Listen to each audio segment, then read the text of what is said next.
న్యూట్రాన్లు అంటే an uncharged atomic particle that has a mass nearly equal to that of the proton and is present in all known atomic nuclei.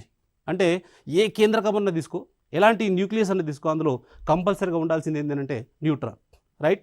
And more over it is మనకి దీనికి ఎలాంటి ఆవేశం లేదు, means what, it is nuclear అంటే ఇది ఎట్లాంటి తటస్థ ఆవేశం అన్నట్టు, ఇంకా దీనికి ఎట్లాంటి ఛార్జ్ ఉండదు, అటు పాజిటివ్ ఉండదు and either positive nor negative. So ఇక్కడ అట్లాంటి ఛార్జ్ లేకుండా, and moreover we have to know that ఇక్కడ nearly equal to that of the proton and present in the nucleus. అంటే దీని యొక్క ఛార్జ్ ఏదైతే ఉందో, దీని యొక్క మాస్ ఏదైతే ఉందో, దీని యొక్క ద్రవ్యరాశి ఏదైతే ఉందో అది ఈక్వల్గా ప్రోటాన్కి సమానంగా ఉన్నటువంటి దాని అంశాన్ని మనం ఇక్కడ గుర్తుపెట్టుకోవాలి, right. Here what we can decide is న్యూట్రాన్కి ఎట్లాంటి ఛార్జ్ లేదు, right. And moreover the mass of the neutron is equal to the proton.